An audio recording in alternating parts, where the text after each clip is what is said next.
M2 Capital presenta.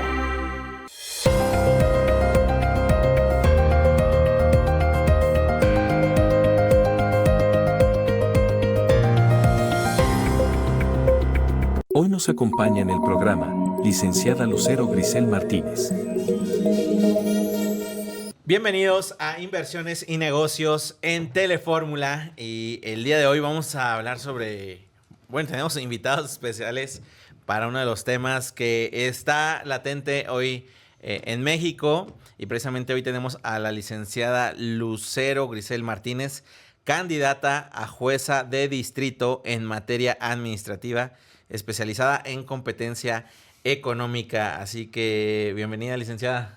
Muchísimas gracias por el espacio para poder explicar justamente en qué consiste esto. Y también tenemos hoy de invitado al licenciado Gabriel Centeno, el cual es director general de Centeno y Contreras Consultores y especialista en justicia electoral por el TRIFE. Bienvenido, Gabriel. Juan Carlos, como siempre, un honor. Abogada, bienvenida. Y bueno, qué tema tan interesante, y tener a una invitada candidata, ¿verdad?, a jueza de distrito en materia administrativa, especializada en el tema de competencia económica. Y la primera pregunta que yo quisiera saber es cómo fue que te nació, ¿verdad? Cuéntanos unos pasos atrás. ¿Cómo es que te animas a postularte como candidata a jueza de distrito con todo lo que está pasando hoy en México? Pues mira, nació justamente de una preocupación personal sobre de quiénes iban a llegar a los cargos de elección judicial. En un principio yo vi la convocatoria y tengo muchísimos amigos en el Poder Judicial, y a partir de ahí yo los incitaba de que se registraran. Sin embargo, de esos amigos solamente una persona dijo que sí, que se iba a registrar, y de ahí dije, ¿y qué va a ocurrir si considero que estas personas son idóneas para el papel? ¿Por qué no están llegando ellos? ¿Quiénes van a llegar? A partir de ahí me metí más a este tema de la convocatoria, y ahí encontré que pues estaban abiertas los tres juzgados especializados en competencia económica, radiodifusión y telecomunicaciones, y dije pues de aquí soy, porque tengo la experiencia por una parte en el tema de derecho procesal constitucional y por otra la parte de telecomunicaciones y radiodifusión. Entonces considero que tengo el perfil idóneo. Entonces dije, es momento de actuar en lugar de quejarme. ¿Cómo se gana una candidatura como esta? ¿Qué se tiene que hacer para ganar una candidatura? Pues mira, yo en principio, primero tener el perfil. Es lo más importante, sobre todo porque es tan especializado que necesitan ciertos conocimientos, no solamente técnicos, sino también en el aspecto constitucional, que es lo que va a ser el día a día de los candidatos, en su caso del juez o de la jueza. Entonces creo que ese es el primer requisito. Y después de eso salir a las calles e informarle a la gente qué es lo que hacemos, y también tener este tipo de espacios para poder informar y de esa manera poder captar la atención de la población. Gabriel, ¿qué opinas de este nuevo procedimiento y nueva experiencia que está yendo México para este tipo de candidaturas? No, pues de suyo es muy importante lo que estamos viviendo en este momento. No es menor el que tengamos una candidata altamente especializada en una materia tan técnica que requiere que para todos los mexicanos, finalmente aquellos que van a detener estos puestos, pues finalmente hayan dedicado horas de trabajo, horas de preparación académica, y creo que en gran parte echa por debajo muchos planteamientos que en su momento se hacían respecto a la incertidumbre de si las personas que iban a participar en el proceso estaban o no especializadas. Digo, la realidad es que ojalá hubiéramos tenido la oportunidad, a lo mejor luego se transmite, el currículum de la abogada es bastante amplio, tiene conocimientos en materia internacional, técnicos, y que finalmente son circunstancias que el electorado en su momento hoy puede valorar, porque finalmente el derecho a la información y las reglas del proceso, inclusive por una parte, Juan Carlos, nos otorgan un derecho, sí, de ser informados, pero al mismo tiempo una obligación de que somos nosotros los que tenemos que entrar a Internet, a la plataforma que el INE estableció para todo el electorado, y que sepamos quiénes son las personas que van a estar en la boleta. Sí, qué bueno que lo mencionas y más porque viene de una ciudadana y en este nuevo ejercicio y vamos a leer un poco el currículum de la licenciada Lucero, la cual es maestra en Derecho Procesal Constitucional, especialista en Justicia Constitucional y Derechos Humanos por parte de la Universidad de Bolonia. También ha tomado diplomados en Derechos de las Tecnologías de la Información y las Comunicaciones en el ITAM. Y también el tema en regulación del Centro de Investigación y Docencia Económica, así como ha tomado seminarios en telecomunicaciones y radiofusión, entre pues muchos otros temas también internacionales que ha tomado. Pero lo que me llama la atención es si las reglas hoy, porque ha habido un tema ahí de polémica sobre si las reglas están claras, no están claras, pero sobre todo, ¿cuál ha sido el filtro? ¿Cuál fue la experiencia? Platícanos desde esa parte como ciudadana, esa experiencia que tuvo al irse, al registrarse, al postularse, ¿cómo se vivió? Pues mira, en principio cuando vi los requisitos eran bastante sencillos, digo, todos los conocemos. Ahí fui. No todos, ¿eh? Bueno, no todos lo conocemos. Digo, a lo mejor que aquí estoy entre abogados, no soy abogado, y este tinte que le quiero dar, porque muchos de los que nos ven son empresarios, son dueños de negocios, son inversionistas, y ahorita le voy a dar ese giro también hacia ese lado. Pero es importante ver porque esto va a ser un acontecimiento muy importante para México, en el cual al final del día a todos o nos ayuda o nos afecta. Y tenemos que estar informados. Y es un proceso que no muchos entendemos muy bien cómo funciona. Por eso sí sería interesante verlo desde una persona que lo vivió, desde una ciudadana que lo vivió, cómo fue esa experiencia, ¿verdad? Al postularse. Pues mira, los requisitos eran básicamente que uno estuviera titulado en la carrera de Derecho, que tuviera, por ejemplo, en el caso de los juzgadores, que tuviéramos, presentáramos cartas de recomendación y también experiencia en el sector jurídico. Esos básicamente eran los requisitos. Entonces, también era que fuéramos ciudadano, que hubiéramos nacido en México, y pues todo eso, digamos, presentó toda la documentación, la subimos en una plataforma.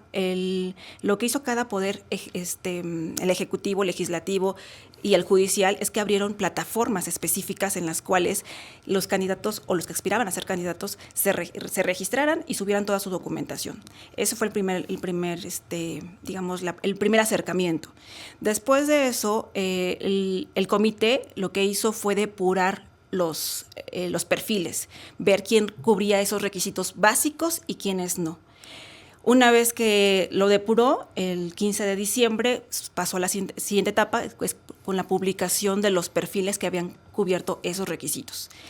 Y a partir de ahí era ahora la etapa de entrevistas. En mi caso me hicieron 2 entrevistas por parte del Comité del Poder Ejecutivo Federal, en las cuales me hicieron preguntas abiertas, que básicamente más que una entrevista fue un examen relacionado en temas de salud. En mi caso fue tema de salud, de migración, de radiodifusión y de competencia, pero una competencia deportiva. Entonces, esas preguntas fueron enfocadas y después de eso, evaluaron propiamente las respuestas, el cómo me desenvolví en las entrevistas, y a partir de ahí revisaron también mi perfil académico, mi experiencia, y la siguiente etapa ya fue justamente depurar ese listado tan enorme que era y determinar cuáles eran los perfiles idóneos para proponerlos. El día 31 de enero fue cuando publicaron estos listados, en los cuales pues ya vi mi nombre, entre varios. Éramos muy, muy poquitos en el especializado, lo cual me llamó muchísimo la atención, y más que éramos todavía muy pocas mujeres. Actualmente somos 11 candidatos, de los 11 candidatos son 6 hombres y somos 5 mujeres. Entonces me llamó muchísimo la atención la participación tan poca en comparación de otros perfiles, por un lado, y por otra, de que las mujeres seguimos siendo poquitas. Después de eso, lo que ocurrió fue que... Perdón, ¿tienes el dato del número de la primera etapa? ¿Cuántos entraron? ¿Cuántos se postularon? Luego, ¿cuántos llegaron a las entrevistas? ¿Tienes ese dato? No lo tengo con certeza. La prensa dio a conocer que eran cientos de nombres.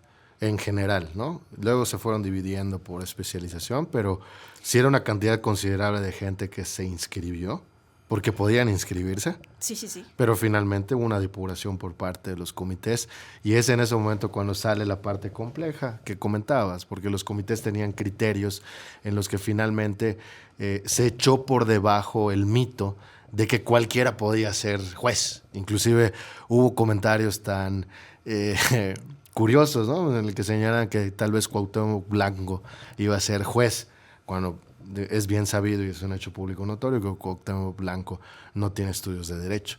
O sea, ese tipo de elementos se fueron echando por debajo y la prueba es que pues, vemos la alta especialización de aquellos que hoy sí son candidatas. Oye, y me llama también la atención cómo se formó, quién y quiénes podían estar en ese comité. O sea, quién formó esos comités, quién decide quién iba a estar en esos comités y qué tipo de perfiles podían estar en esos comités. Bueno, en principio los poderes constituidos son los que Pero bueno, recibieron. eso no lo respondes ahorita porque tenemos que ir a un corte y volvemos aquí en Inversiones y Negocios en Telefórmula. Bienvenido a uno de los sistemas más poderosos que existen en el mundo inmobiliario para multiplicar tu capital. ¿Estás buscando crear tu primer desarrollo inmobiliario? ¿Estás buscando diversificar tus ingresos? ¿Eres empresario o eres inversionista y tienes ese sueño de convertirte en desarrollador inmobiliario? Bien, hemos creado este curso online donde mediante sesiones a la hora que tú quieras tomar vas a aprender a cómo hacer un desarrollo inmobiliario. Regístrate en este momento a este curso online de cero a desarrollador inmobiliario.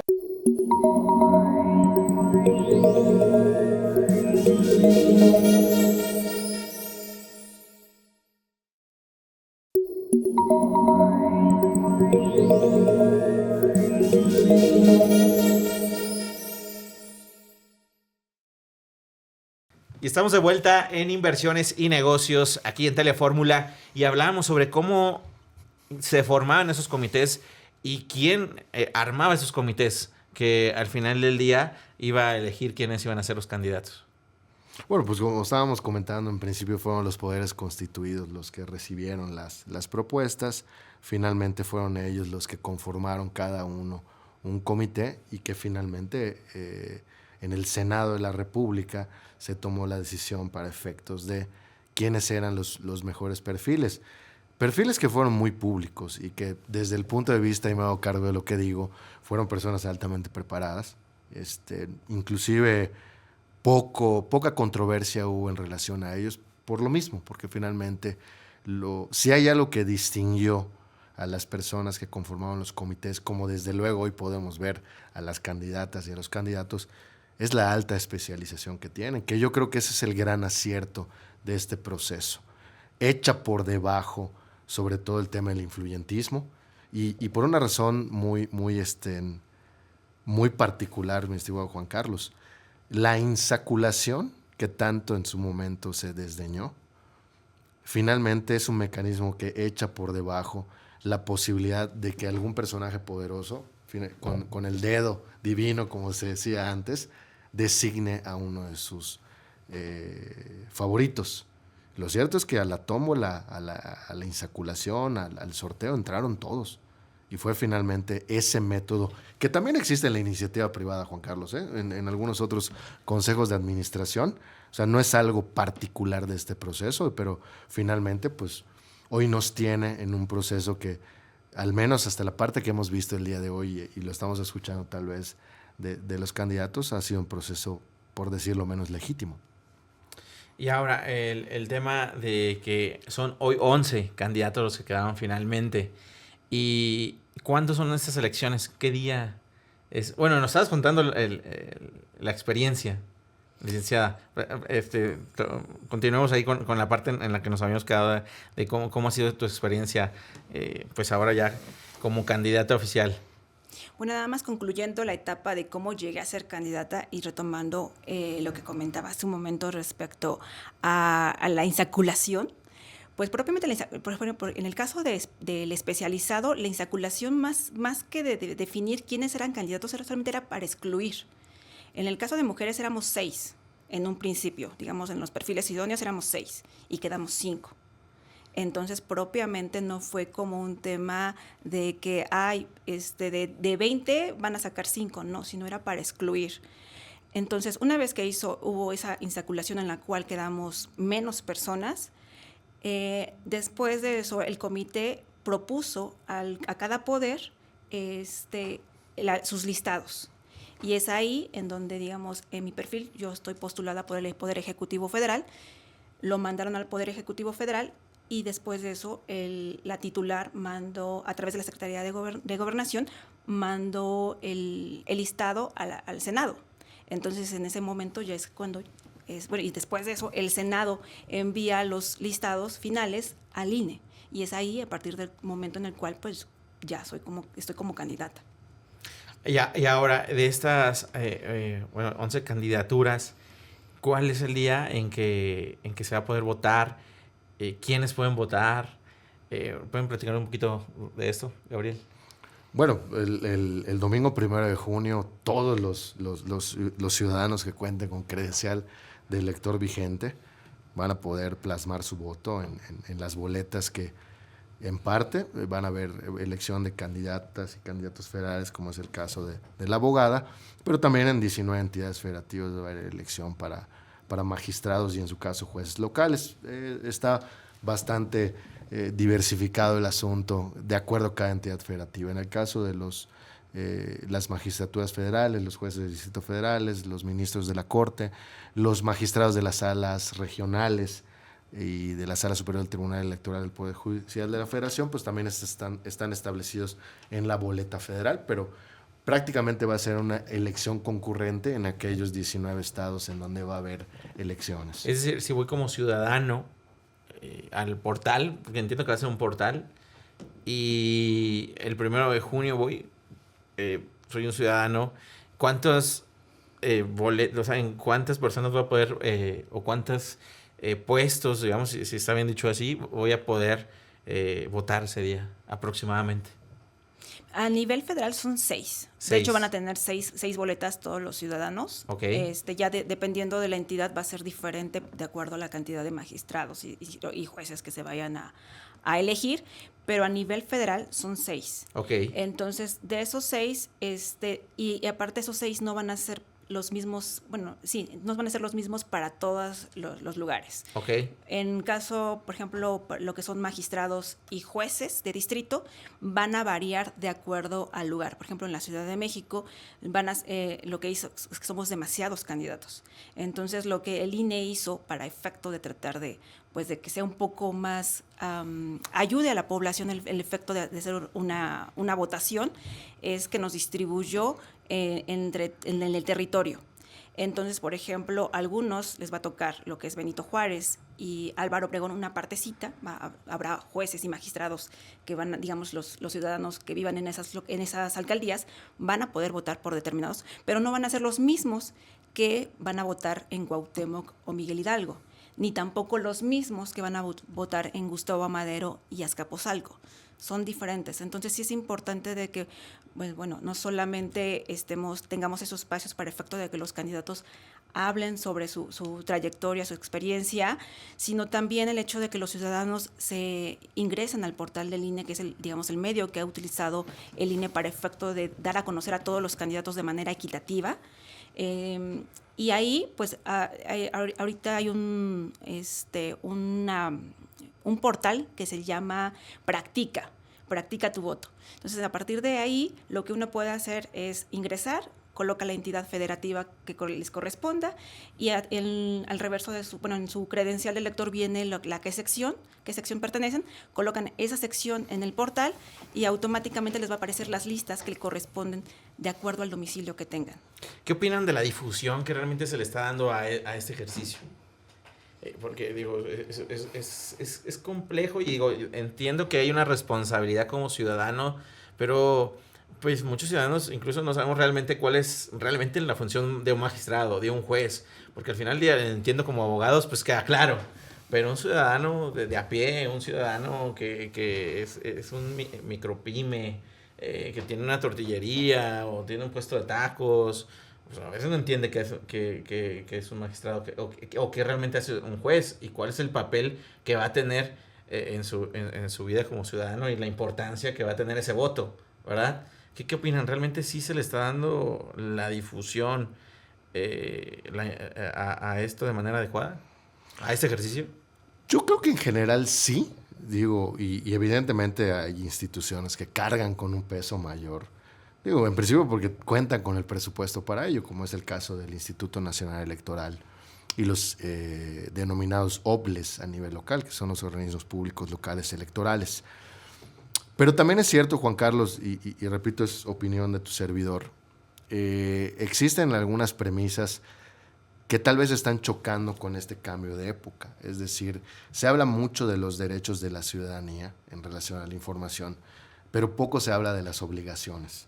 Es decir, yo creo que hoy, sobre todo entre los jóvenes, está muy complicado el que un joven mexicano no tenga acceso a las redes sociales. Por supuesto que tienen acceso a Instagram, a TikTok, y se saben las últimas noticias a lo mejor de la prensa rosa, claro, o de grupos juveniles.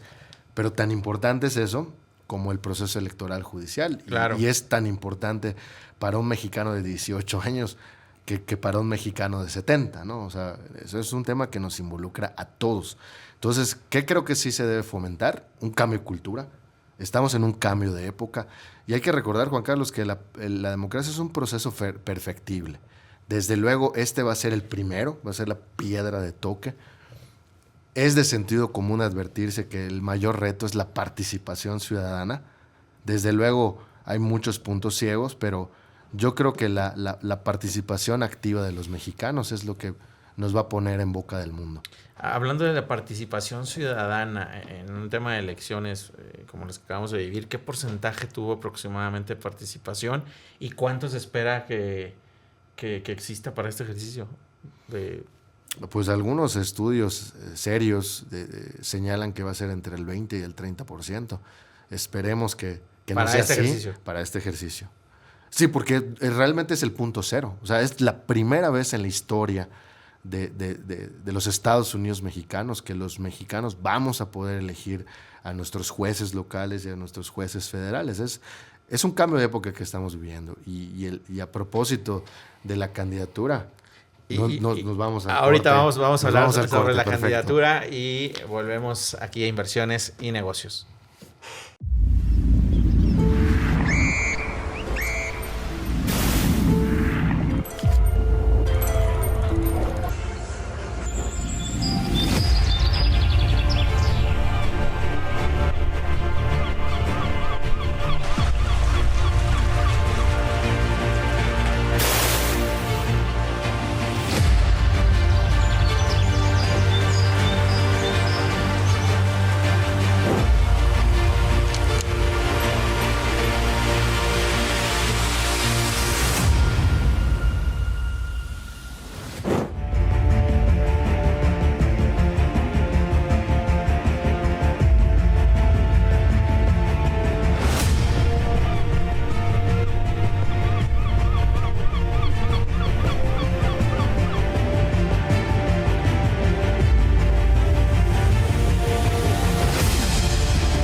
Facebook Juan Carlos Zamora. Instagram Juan Carlos Zamora.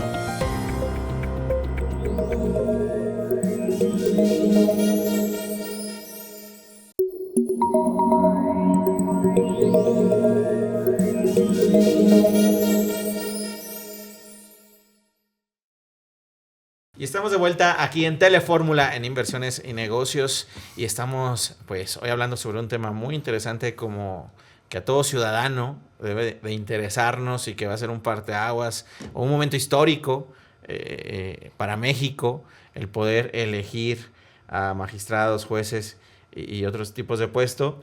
Y tengo una duda, ¿verdad? Porque pues normalmente en las elecciones tradicionales que conocemos, pues hay presupuestos que les dan a los partidos y pues los candidatos pues toman parte de ese presupuesto, de ese beneficio.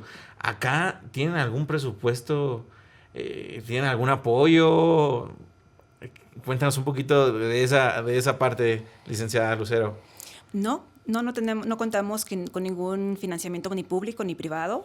Esta elección se está sufragando, bueno, básicamente la campaña se está sufragando con los ingresos que cada candidato tenga. Okay. Y eso evidentemente es dispar, porque algunos candidatos van a ganar más que otros dependiendo del puesto en el cual pues estén desempeñando actualmente o que hayan dejado por caso de licencia. Pero no, es con nuestros recursos, incluso pues ni siquiera podemos tener como el voluntariado que tengamos, les tenemos que pagar. No es algo de que, pues yo te regalo horas para efecto de que vayamos a volantear. No, ese hecho es, digamos, es susceptible de pago y entonces tenemos que reportarlo de esa manera al INE. Entonces, todo es con nuestros recursos. Ahora, ¿existe alguna regla en el cual, por ejemplo, como candidata o candidato uno pueda ir a tocar puertas para que le den presupuesto a empresas, no lo sé? ¿Se puede hacer eso o no? No, está prohibido. No, está prohibido. Está prohibido, sí. O sea, literal, con tus ingresos. Con recursos sí. propios. O sea, si... Con tus ahorros, prácticamente. O sea, una persona tiene más ahorros, un poquito más... o sea, tiene una gran pero es ventaja. que además tienen un tope. Sí, sí, hay una regla clara. un tope para todos. Sí, de acuerdo al cargo tenemos un tope. En el caso ¿De cuánto es el tope? El caso de los jueces de distrito está en 220,000 pesos. Ok. ¿Y cómo se demuestra eso? Que alguien no haya rebasado esa cantidad.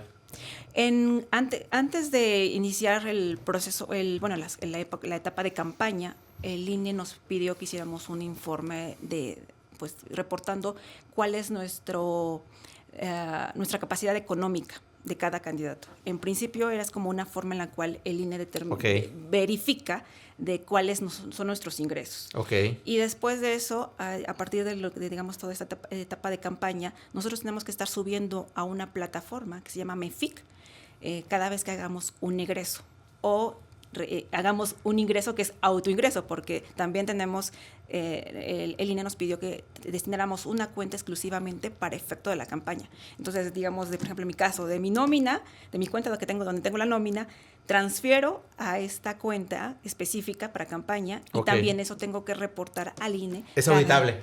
Y es en tiempo real. Wow. No, y además es un compromiso muy fuerte que adquieren las candidatas y los candidatos ante la sociedad mexicana, y no es menor ese tema, porque finalmente pues prácticamente tienen que informarnos a todos los mexicanos respecto de su actividad financiera, económica, que son precisamente los derechos que le tocaría en su caso velar, ¿no? Que los derechos económicos, hace rato lo decía, las MIPYMES. Y 220,000 sí. No es para un presupuesto. ¿Qué presupuesto tienen en las elecciones? No, pues los partidos políticos tienen millones de pesos. No, entonces, con 220,000 no creo que puedas llegar a informar. Sin embargo, Juan Carlos, creo que precisamente hablando de este cambio de época, y que eso también es importante que la ciudad mexicana lo tome en cuenta. Estamos en una era en la que se trata de hacer mucho más con mucho menos. Desde luego es complicado, claro, ¿no? Pero finalmente hace rato comentabas fuera de cámaras el hecho de salir a la calle, hablar con la ciudadanía, darle la cara, o sea, de eso te otorga mucha legitimidad, que tal vez pues el pueblo mexicano pedía mucho de eso, ¿no? Que ya no hubiera tanto dispendio en el ejercicio de las elecciones. Sí, y de hecho, bueno, abonando a lo que tú comentas, sí, efectivamente, como es tan poco digamos, el tope que tengo, bueno, también digo, no tendría 220,000 pesos para lograrlos en 2 meses, pero más allá de eso, también en mi caso particular, lo que he hecho es, ahora soy creadora de contenido. Todo desde la idea, claro, la tengo yo y voy haciendo mi proyección, mi planeación. Edito yo mis videos. Qué interesante. Entonces, toda esa parte, digamos, ya no orgánico, es... Orgánico. Todo orgánico. Y lo subo a redes sociales. Entonces, toda esa situación es la que uno, digamos, como candidato para buscar ahorrar, porque evidentemente son 60 días de campaña, pero no sabes qué en esos 60 días que pueda suceder para efecto de que tengas que erogar. Que yo, digo, personalmente te felicito, licenciada Lucero, por la experiencia, ¿no? Que por el atreverte, que se siente que pues eres una ciudadana de a pie como nosotros, ¿no? Del día a día, salir a trabajar, y te felicito primero por atreverte, y por llegar hasta donde ya estás. Pero imagina tú, pues te hace sentir orgullosa. ¿Qué dice tu familia? Pues sí, tus conocidos. ¿Tú cómo te sientes con esa experiencia? Pues en particular, la verdad me siento muy contenta porque además, fuera de lo que mucha gente pensaba, como lo comentaban en su momento, de que pues pensaban de que muchas personas iban a llegar por dedazo, pues puedo yo decir desde mi experiencia que no fue así, que fue un proceso, en mi caso, legítimo. El llegar a este punto me hace no solamente estar orgullosa por llegar, sino también por las generaciones que vienen atrás de mí. En este momento me he dado cuenta, a partir de toda esta experiencia, es de que mi voz tiene otra tonalidad, porque el impacto que doy a través de mi voz puede ayudar a personas, no solamente por el aspecto de que pueda llegar a ser jueza, sino también porque puede ser un incentivo para que muchas personas se atrevan y que piensen de que, si bien a lo mejor en un momento uno piensa que las cosas están muy oscuras y que a lo mejor no hay un futuro para uno, si uno se atreve, después se da uno cuenta de que está viviendo la experiencia. Y eso es lo más extraordinario de esto. Oye, y ahora sí cuéntanos, ¿qué hace una jueza de distrito en materia administrativa especializada en competencia económica, radiodifusión y telecomunicaciones? ¿Cuáles son sus actividades, sus responsabilidades también? Pues mira, en principio es velar por los derechos humanos, y también es por un lado. Por el otro es revisar la actuación de la autoridad, porque al final del día, digamos, un juez es lo que hace, ya un juez de distrito es lo que hace, es contrarrestar si el acto de autoridad respecto, en este caso, de un concesionario o de una persona en particular, porque también ha sucedido de que hay personas que van a promover amparo. Si esto llega a un momento en el cual pues hay una vulneración a sus derechos o en su caso hay una violación a la Constitución. Ese contraste es lo que hace este juez, y en este caso específico lo hace en materia de telecomunicaciones, que es radio, televisión, internet, telefonía, y también en cuestión de competencia económica en cualquier ámbito. Muy bien, Gabriel. Comentábamos igual, y derivado de la plática contigo, se desprende, existe una función social de los juzgadores, es decir, tal vez muchos Méxicos hablan del sistema político de que tal vez solo los representantes del poder legislativo y del poder judicial, del poder ejecutivo, eran los que entraban en contacto con la ciudadanía, pero inclusive antes de este proceso se hablaba de la función social del juez, la cual hoy se va a acentuar porque ya les toca dar la cara directamente al electorado. Pero mi pregunta es la siguiente: ¿por qué crees tú que es tan importante velar por los derechos económicos de los ciudadanos? O sea, ¿cuál sería la función de este nuevo juez derivado de este nuevo proceso para velar por el día a día de la salud económica del electorado?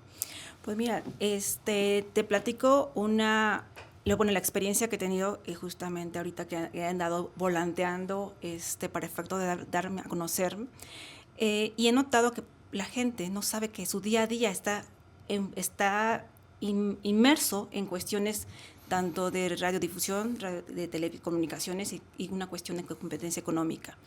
Entonces, cuando traslado a ejemplos muy sencillos, como por ejemplo, el tema de las tortillas, el tema de la cebolla, hay ocasiones que he utilizado el huevo, todo lo que veo, me ha tocado estar en mercados y todo lo que en ese momento veo que las personas están teniendo en sus manos, lo utilizo como ejemplo para que vean que su día a día está regulado por ciertas normas para efecto que haya cierto equilibrio en el mercado y para efecto de que sus bolsillos pues no estén siendo afectados. Que muchas veces las madres de familia mexicana son las que saben de pesos y centavos, ¿no? Saben más de economía.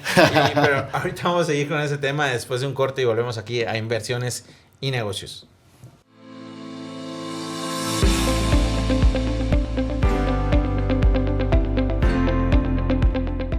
Hola, me llamo Rosa María Zúñiga Orozco. José Antonio García. Geraldine Viñet. Cuando yo puse la cafetería vi que era mucho riesgo, mucho trabajo. Aquí me gustó mucho porque ya previamente había estudiado mucho sobre bienes raíces. Hubo una plática que dio Juan Carlos en sus principios. Lo particular me dio mucha confianza que el banco lo haya invitado a dar su explicación. Tiene una gran experiencia. Yo la verdad nunca había invertido en bienes raíces. Tengo experiencia en inversiones de otro tipo. Ahora que estoy en esto de las bienes raíces me está gustando muchísimo porque realmente he visto cómo ha subido la plusvalía de mi inversión. El trato es una asesoría, creo que bastante profesional. Eso es lo que nos da mucha seguridad y a mí me han brindado esa atención muy personalizada. La experiencia ha sido maravillosa porque mi dinero en el banco se iba a estancar. Toda esta transparencia que se maneja en M2 Capital te da esa certidumbre y esas ganas de seguir invirtiendo para que crezca tu dinero.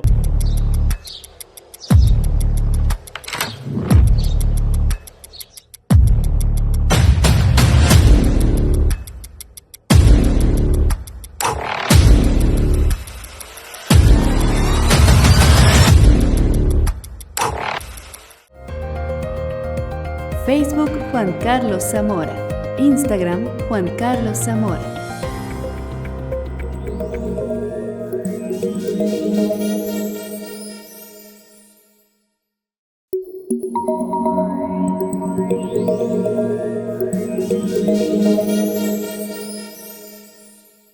Y volvemos aquí a Telefórmula en Inversiones y Negocios. Y bueno, Gabriel, preguntabas sobre, platicábamos con la licenciada, pues en el día a día, lo que está viviendo ya allá afuera, en este tema de acudir a la persona mediante volantes, ¿qué ve en el día a día? ¿Cómo usted va a poder ayudar, candidata, al ciudadano?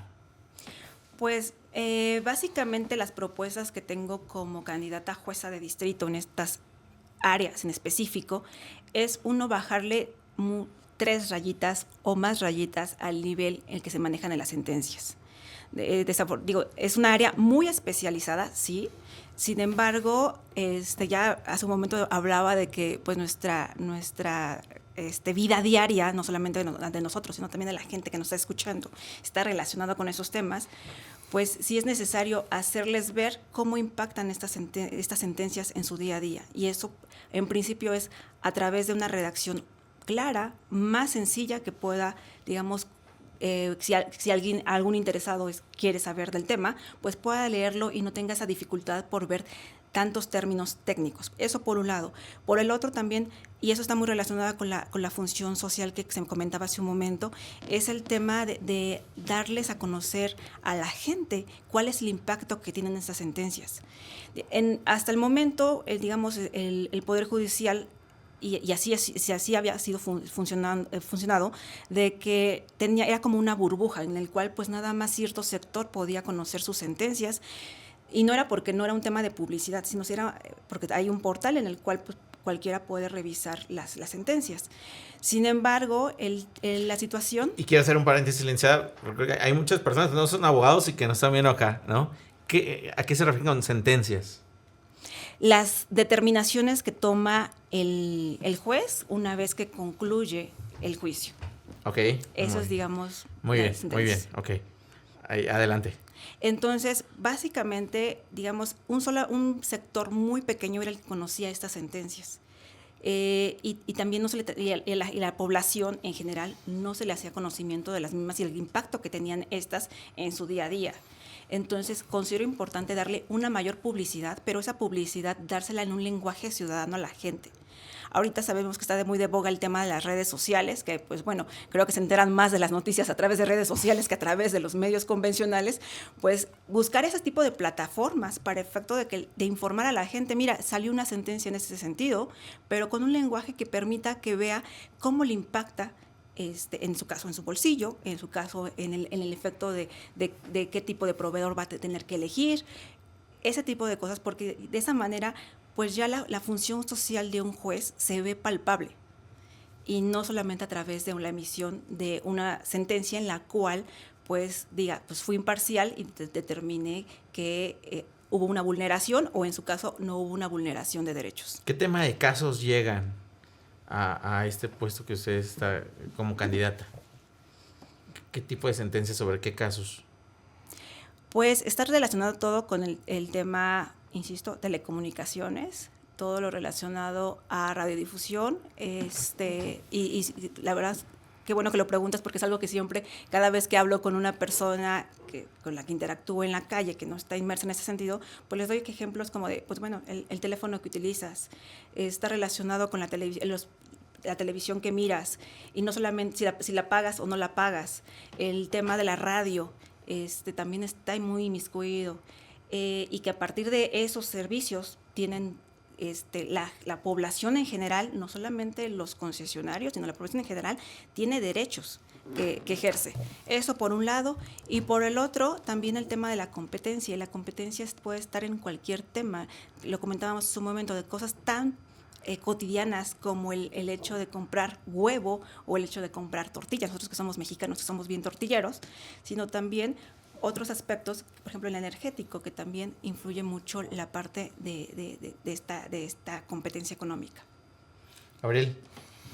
No, pues definitivamente queda claro que la propuesta es ciudadanizar las resoluciones para efectos de un mejor entendimiento, pero también es un hecho que se haría desde la óptica de los derechos humanos, ¿no? Y eso es muy importante el día de hoy porque finalmente, como bien dices, o sea, cuesta trabajo a veces entenderlo, Juan Carlos, pero también el derecho a tener acceso a la radiodifusión y al espectro electromagnético que nos pertenece a todos los mexicanos, pues es precisamente a través de candidatas, ¿no? Y candidatos que en su momento, si el electorado así lo decide, lleguen a detentar el puesto, pues finalmente nosotros nos vamos a poder acercar a ellos de una manera más próxima y no como tal vez en el proceso anterior o como era aquel juez que únicamente se encerraba en su oficina y no recibía a la ciudadanía. ¿Cuántos años dura en el cargo un juez? Pues mira, ese dato todavía no está como muy bien definido. Es la parte en la cual, pues bueno, sobre todo por el tema del que vamos a tener un tribunal de disciplina. Esa es digamos, ahorita como ¿cómo podría decirlo? Como el límite que nos están colocando, porque evidentemente ahora los jueces, bueno, no solamente los jueces, también los magistrados, vamos a estar como muy en una constante revisión. Entonces, pues una mala determinación pues puede llevar a que pues nos separen del cargo. Entonces, digamos, eso es como digo, evidentemente pues todos aspiramos a desempeñar un buen cargo, pero pues también, digamos, el cargo no es como algo que tengamos por mucho tiempo, o sea, no es de que los tenemos los 9 años, sino simplemente que pueda haber una situación que amerite que haya una separación previa a ese lapso. O sea, van a tener evaluadores ahí que estén haciendo bien su trabajo y si no, para afuera. Eso es interesante, eso no existía, no existe ahora. De cierta manera existía el Consejo de la Judicatura Federal, hasta la fecha existe, sin embargo, la propuesta de la Constitución es justamente que a través de un tribunal de disciplina judicial sea el que revise el actuar diario de los jueces. Y eso es muy importante porque finalmente es un sistema de pesos y contrapesos. Es como una garantía para la ciudadanía de que finalmente los jueces van a hacer bien su trabajo, pero yo creo que con la especialización que estamos viendo el día de hoy, creo que de suyo sería una garantía para todos. ¿Cuánto gana un juez? Gana aproximadamente, digo, brutos, como 120,000 pesos, más o menos. Eso es lo que dijeron, al que gane le vamos a pagar 120,000 pesos. Ok, muy bien. ¿Y cuál es el verdadero propósito, licenciado Lucero? Se lo digo a todos, al final del día nos apasiona, cada quien tiene sus profesiones. ¿Y usted qué es lo que le nació realmente para vivir esta aventura como candidata a jueza? Pues bueno, es un sueño, a lo mejor será un tema muy choteado porque habrá muchos que digan, eso es un sueño, pero no, la verdad, en mi caso fue un sueño que yo tenía pues desde que iba a la universidad. En su momento, digamos, fue frenado porque yo llegué a la ciudad, digamos, yo soy de Hidalgo, vivía en Pachuca y pues en ese momento yo estaba haciendo mi servicio social en el Poder Judicial de la Federación en Pachuca, específicamente en la Asesoría Jurídica Federal. Y siempre, digamos, lo que me pusieron es, ¿sabes qué? Para entrar necesitas ser meritorio. Y eso te lleva a estar trabajando de manera gratuita por mucho tiempo hasta que se abra una oportunidad. Yo tenía 23 años y eso no era posible para mí porque tenía que en cierta manera cubrir gastos. Mis papás ya me habían dicho, a los 23 terminas la carrera y ahora sí que pues, tú tienes que velar por ti. Entonces tuve que abandonar ese sueño y me mudé aquí a la Ciudad de México sin trabajo, sin conocer a nadie y a tocar puertas. Entonces, ese sueño lo abandoné y el día de hoy, a partir de esta reforma, se abre esa puerta y es cuando digo, pues es momento de retomar ese sueño, sobre todo porque si no, digamos, y lo dejé, digamos, en cierta manera, no abandonado, pero sí un poco dormido. Y lo digo dormido porque siempre estuve en constante preparación. He tenido tanto estudios, tanto a nivel nacional como en el extranjero, sobre derecho procesal constitucional.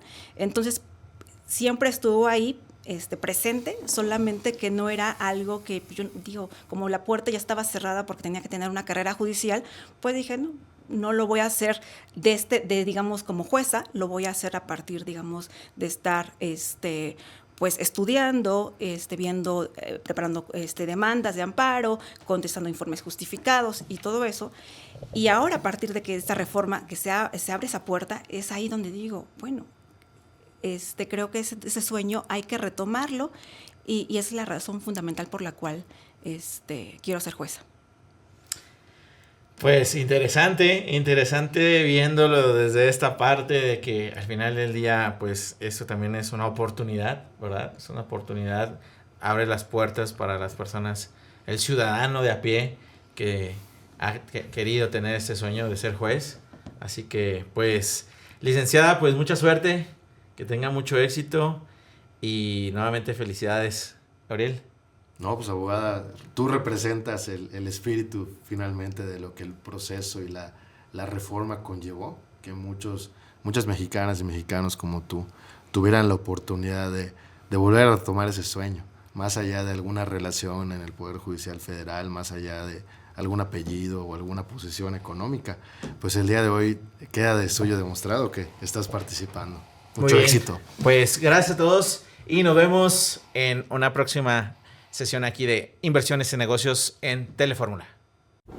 Bienvenido a uno de los sistemas más poderosos que existen en el mundo inmobiliario para multiplicar tu capital. ¿Estás buscando crear tu primer desarrollo inmobiliario? ¿Estás buscando diversificar tus ingresos? ¿Eres empresario o eres inversionista y tienes ese sueño de convertirte en desarrollador inmobiliario? Bien, hemos creado este curso online donde mediante sesiones a la hora que tú quieras tomar vas a aprender a cómo hacer un desarrollo inmobiliario. Regístrate en este momento a este curso online de cero a desarrollador inmobiliario. Facebook Juan Carlos Zamora. Instagram Juan Carlos Zamora.